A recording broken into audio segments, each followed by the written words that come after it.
Good morning. আশা করি সবাই ভালো আছেন, সুস্থ আছেন। আজকে রবিবার। সকাল সকাল উঠে একটু চা বানিয়ে নিয়ে চায়ের চুমুক দিয়ে চলে এলাম জলখাবার বানাতে।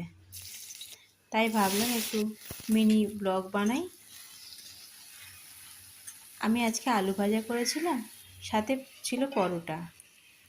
আলু ভাজাটা বানিয়েছি শুকনো লঙ্কা আর রসুন ফোড়ন দিয়ে, সঙ্গে কাঁচা লঙ্কা আর পেঁয়াজও দিয়েছি। এই আলু ভাজা খেতে ভীষণই ভালো লাগে সাধারণ আলু ভাজার থেকে।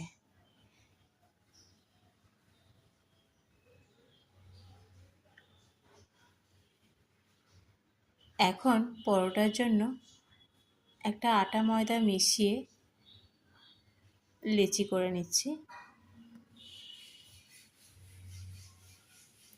সবকটা লেচি আমার বানানো হয়ে গেছে।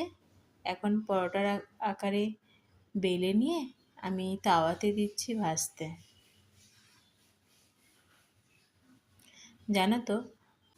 জানো তো আমাদের বাড়িতে রবিবার হওয়া মানে সকালের জলখাবারে লুচি হবেই হবে। কিন্তু এখন আর ওটা ডেলি করি না। প্রতি রবিবারে কিছু না কিছু আলাদা অন্যরকম কিছু বানিয়ে বানিয়ে জলখাবার করি। আজ ছিল তাই আলু ভাজা আর পরোটা। কেমন লাগলো জানিও।